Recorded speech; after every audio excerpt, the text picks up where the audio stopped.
Hello बच्चों, कैसे हैं आप लोग। तो बच्चों आज हम लोग डिस्कस करने जा रहे हैं टोटल इंटरनल रिफ्लेक्शन। ठीक है, TIR हम लोग लिखेंगे शॉर्ट में इसको, टोटल इंटरनल रिफ्लेक्शन। हिंदी में बात अगर करें तो हिंदी में कहते हैं इसको पूर्ण आंतरिक परावर्तन। ठीक है, तो इसकी चर्चा करेंगे। और ये जो टॉपिक है ये बेहद इम्पॉर्टेंट है जेई के पॉइंट ऑफ व्यू से, नीट के पॉइंट ऑफ व्यू से। अगर आप जेई के पेपर्स देखें तो ये इतना इम्पॉर्टेंट टॉपिक है कि ऑलमोस्ट हर साल इसका एक क्वेश्चन या इससे रिलेटेड एक क्वेश्चन जरूर आता है जेई में। जो भी क्वेश्चन बनेगा जनरली प्रिज्म में या TIR पे जो क्वेश्चन होता है मिक्स करके, मतलब रिफ्रैक्शन पे प्रॉब्लम जो बनते हैं उनमें आपको पता नहीं होगा प्रॉब्लम को देख के, बट उसमें कहीं ना कहीं TIR यूज़ हो रहा होता है। ठीक है ना, तो ये बहुत इंपॉर्टेंट है और प्रैक्टिकली अगर देखा जाए इंजीनियरिंग पॉइंट ऑफ व्यू से भी बहुत इंपॉर्टेंट है। ठीक है, कुछ क्रांतिकारी इन्वेंशन जो है इस टॉपिक को लेके, इस टॉपिक से रिलेटेड हुए। ऑप्टिकल फाइबर उसमें से एक है, और ऑप्टिकल फाइबर एक बहुत इम्पॉर्टेंट जो है वो इन्वेंशन है which is based on TIR। हम आगे बात करेंगे। तो चलिए डिस्कस करते हैं कि what is total internal reflection, क्या है ये फिनोमेना। तो बच्चों अगर हम ये एक मीडियम बाउंड्री लेते हैं, this is a medium boundary, ये एक मीडियम बाउंड्री है और इसके एक तरफ मीडियम μ1 है, एक तरफ मीडियम μ2 है। And suppose this is your denser medium and this is your rarer medium. ये डेंसर मीडियम है, ये रेयरर मीडियम है। और अगर एक पॉइंट सोर्स ऑफ लाइट, मान लेते हैं एक पॉइंट सोर्स ऑफ लाइट है और यहाँ पे रखा हुआ है, इस पॉइंट सोर्स से जो लाइट रेज हैं वो इस मीडियम बाउंड्री को क्रॉस करके रेयरर मीडियम में आ रही हैं, उनका रिफ्रैक्शन हो रहा है। तो आप सब लोग ये बात जानते हो कि जब लाइट डेंसर मीडियम से, जब डेंसर मीडियम से लाइट रेयरर मीडियम में जाती है तो नॉर्मल से थोड़ा सा अवे बेंड हो जाती है ना, अवे फ्रॉम द नॉर्मल। और ये जो एंगल ऑफ इंसिडेंस की वैल्यू होती है उससे एंगल ऑफ रिफ्रैक्शन ज़्यादा था। आप सब लोग जानते हो, स्नेल्स लॉ में हम लोगों ने बातें पढ़ी थी। अच्छा, हम लोग ये भी जानते हैं कि there is always some partial reflection, है ना। ये क्या है आपका पार्शियल रिफ्लेक्शन है। किसी भी एंगल ऑफ इंसिडेंस पे आप लाइट रे डालिए, लेकिन कुछ पार्शियल रिफ्लेक्शन ज़रूर होता है, 10%, 20%, 5%, डिपेंड करता है मीडियम बाउंड्री के नेचर पे और एंगल ऑफ इंसिडेंस पे। और ये हमारा क्या हो रहा है, रिफ्रैक्शन हो रहा है। ठीक है, तो पार्शियल रिफ्लेक्शन तो बच्चों सभी एंगल पे होता है। तो अगर कोई लाइट रे डेंसर मीडियम से रेयरर मीडियम में रिफ्लेक्ट होती है, it bends away from the normal. अब मैं क्या कर रहा हूं बच्चों कि लेट अस सपोज कि जो I की वैल्यू है एंगल ऑफ इंसिडेंस, अगर इसकी वैल्यू थोड़ी बढ़ाई जाए, मान लेते हैं कि ये वैल्यू हमने बढ़ा दी थोड़ी सी, तो आप सब लोग जानते हो by Snell's law μ1 sin I equal to μ2 sin R। तो सिंपल सी बात है, 0 से 90 के बीच में साइन थीटा एक इंक्रीजिंग फंक्शन है। तो अगर I की वैल्यू आप बढ़ा रहे हो, साइन I की वैल्यू बढ़ेगी तो डेफिनेटली साइन R की वैल्यू बढ़ेगी, उससे R की वैल्यू बढ़ेगी। यानी कि अगर मैं I को बढ़ाता जाऊं तो डेफिनेटली R हमारा I से बड़ा है, अवे फ्रॉम द नॉर्मल जाएगी, तो ये लाइट रे कुछ ऐसी हो जाएगी और बेंड हो जाएगी नॉर्मल से। तो इस तरह से अगर हम I की वैल्यू को बढ़ाते जाएं तो एक सिचुएशन बच्चों ऐसी आती है I की वैल्यू को बढ़ाते बढ़ाते कि I की एक पर्टिकुलर वैल्यू पे, I की एक पर्टिकुलर वैल्यू पे जो हमारी रिफ्रैक्टेड रे होती है, इट बिकम्स ग्रेजिंग रिफ्रैक्शन। ये लाइट रे हमारी ग्रेजिंग रिफ्रैक्टेड लाइट रे हो जाती है और जो एंगल ऑफ रिफ्रैक्शन हो जाता है इट बिकम्स 90 डिग्री।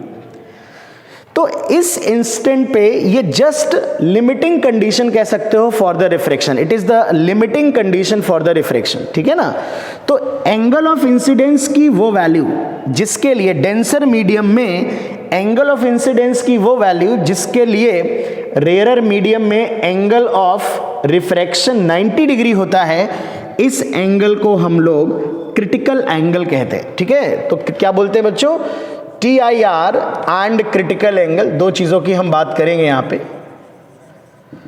तो तो मैं कैसे डिफाइन कर सकता हूं क्रिटिकल एंगल का?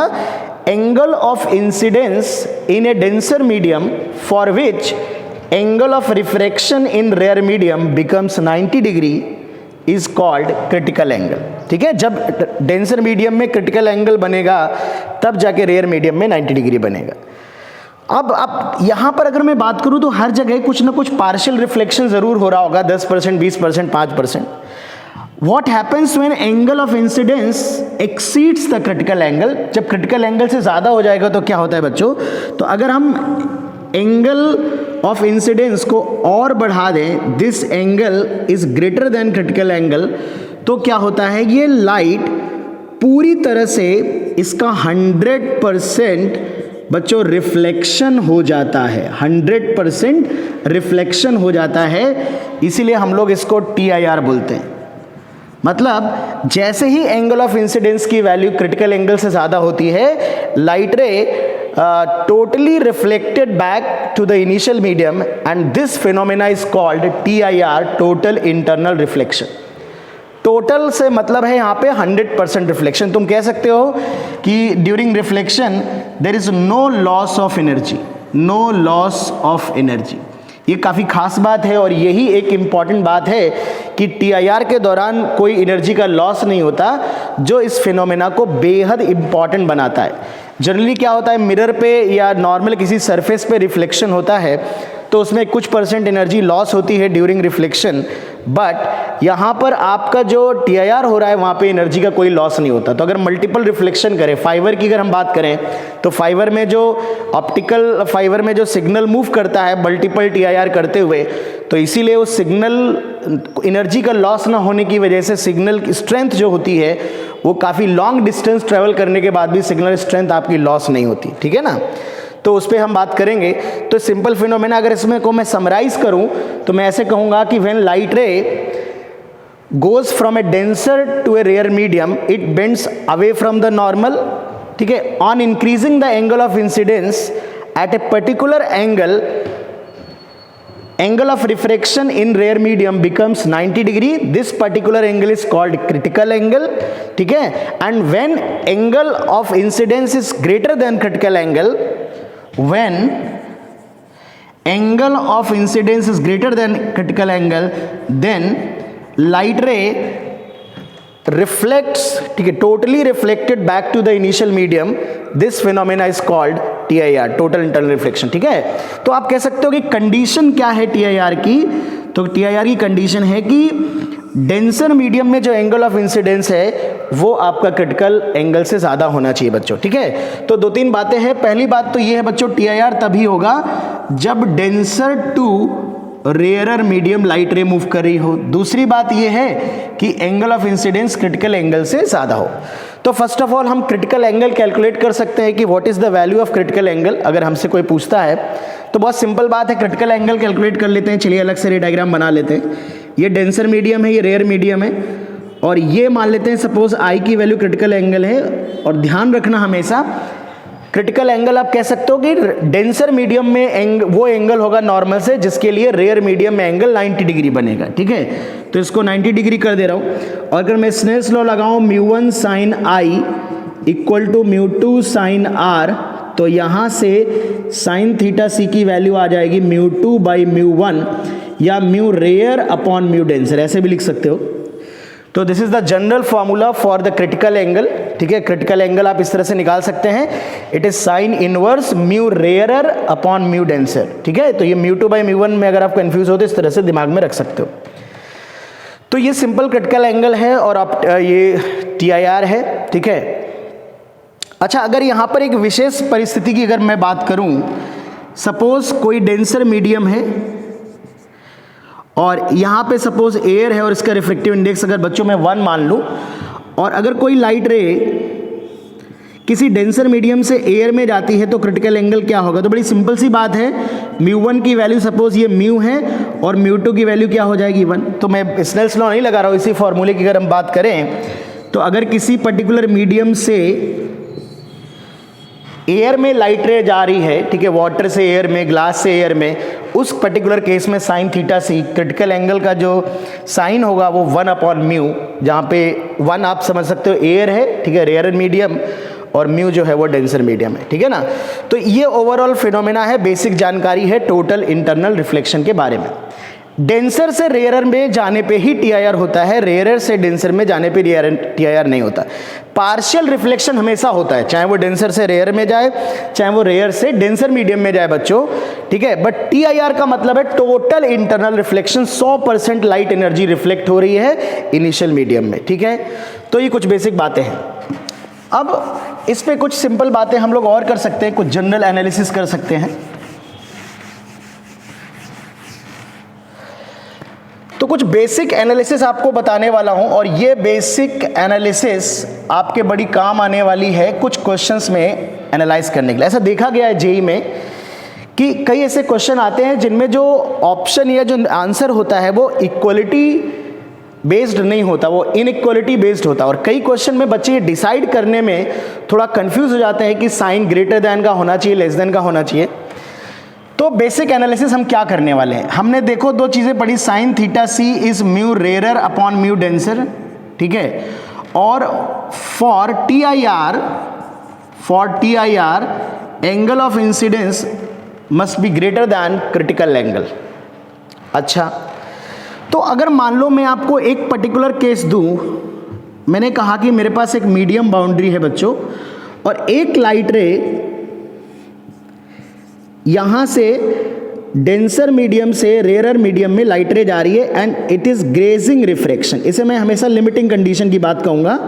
This is your I, this is your 90 degree. Limiting condition में सपोज हमको डायग्राम दिया गया, अब मैं बहुत छोटे छोटे 2-3 क्वेश्चन पूछूंगा, और उन्हीं 2-3 क्वेश्चन से आप बड़े बड़े अच्छे क्वेश्चंस में जो इनइक्वलिटी वाले आंसर्स होंगे उनमें डिसाइड करोगे। अब सपोज एक लाइट रे इस तरह से इंसिडेंट हो रही है बच्चों कि it is just a grazing refraction, ठीक है, it is limiting condition in refraction.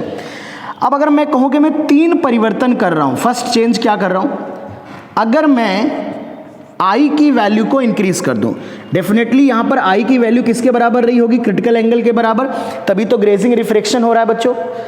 आई की वैल्यू बढ़ाने पे क्या होगा, आपको आंसर सिर्फ ये देना है कि लाइट रे, जो रिफ्रैक्टेड रे है, ये ऐसी ही रहेगी ग्रेजिंग, या ये रिफ्रैक्ट होके कुछ 90 से कम एंगल बनाएगी, प्रॉपर रिफ्रैक्शन होगा, या फिर वो टीआईआर करने लगेगी लाइट रे, ठीक है। तो टीआईआर या रिफ्रैक्शन या नो चेंज, ओके। तो बच्चों अगर ये तो दुनिया जानती है कि अगर आई की वैल्यू को बढ़ाएंगे तो यार अभी जो आई की वैल्यू है वो क्रिटिकल एंगल के बराबर है, वैसे एंगल को इंक्रीज कर देंगे तो हमारा क्रिटिकल एंगल से बड़ा हो जाएगा और टीआईआर हो जाएगा, तो कॉमन सी बात है।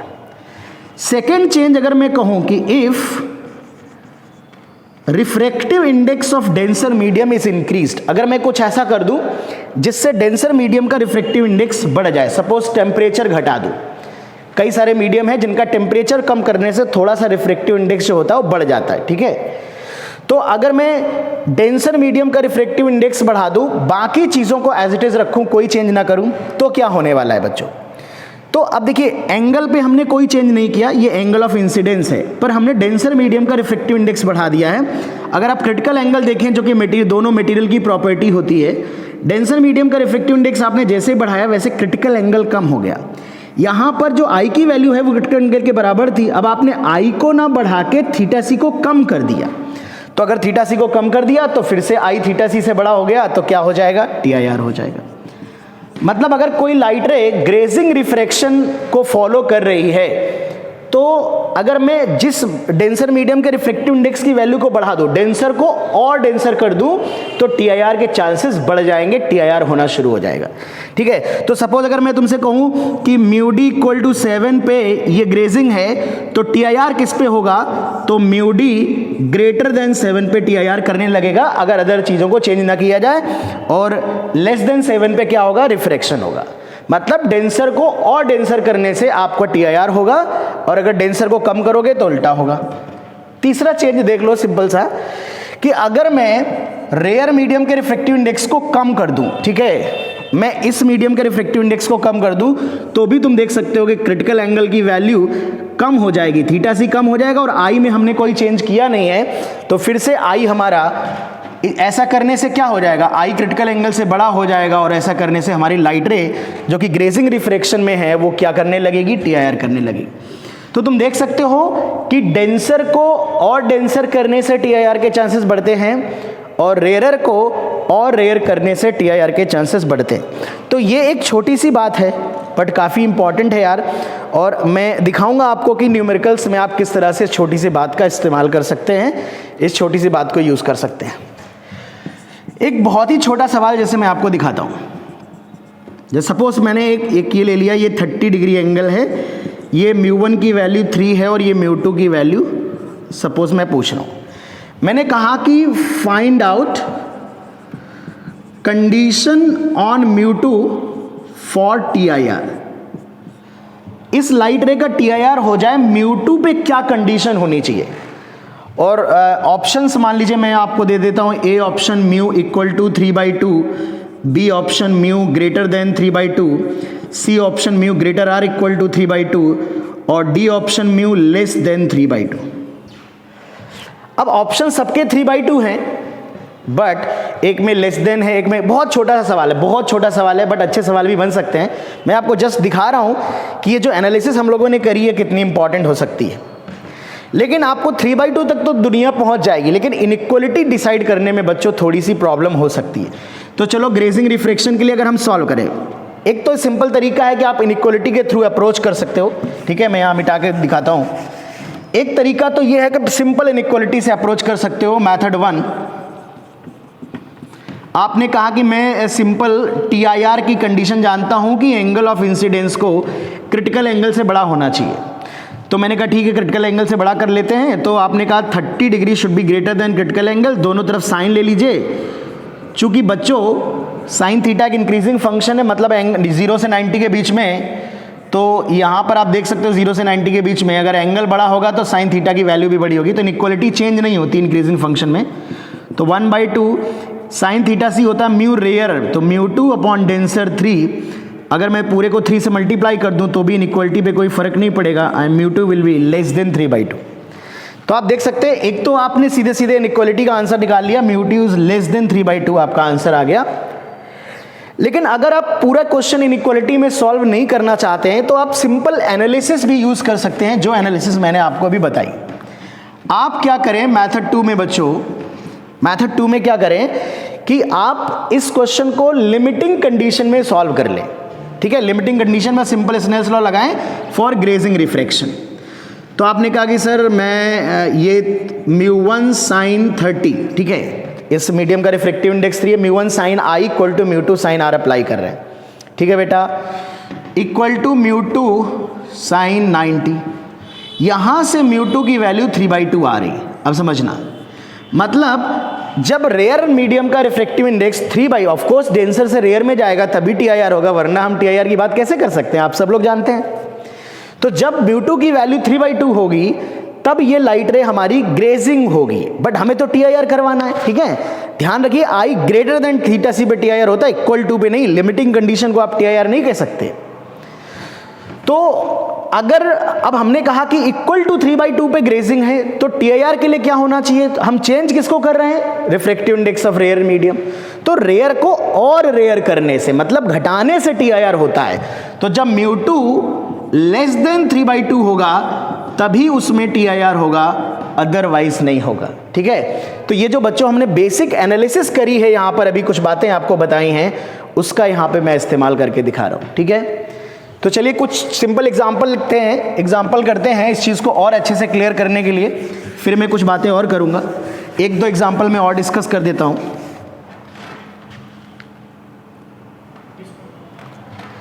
एक क्वेश्चन आया था जेई में, 2004 के आसपास का है। 2 स्लैब उन्होंने ली थी, पैरेलल स्लैब।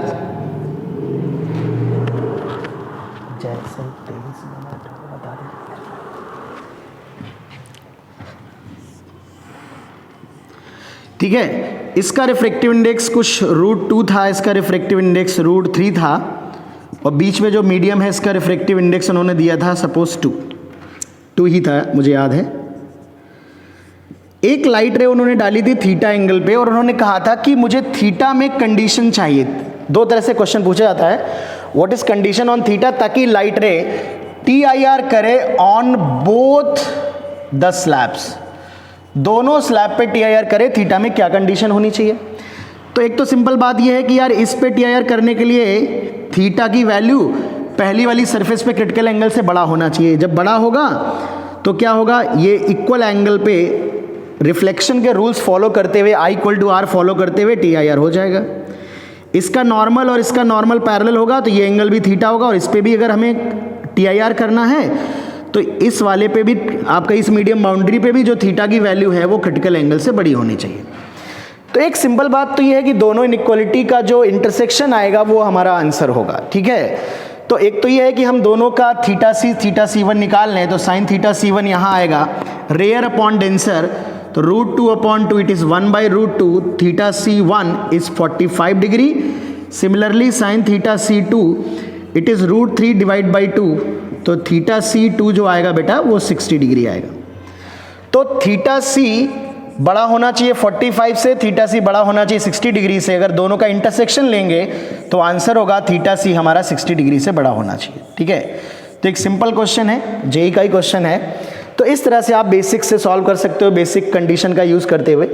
अगर आप चाहो तो दोनों पे आप इक्वलिटी, ग्रेजिंग रिफ्रैक्शन के लिए सॉल्व कर लो, इक्वलिटी पे आंसर आएगा, देन डिसाइड कर लो कि इनइक्वलिटी ग्रेटर देन लगेगी या लेस देन लगेगी। जैसे यहाँ पर अगर फर्स्ट के लिए सॉल्व करोगे तो 2 sin theta μ1 sin I equal to √2 sin 90, तो थीटा की वैल्यू आएगी 45 डिग्री।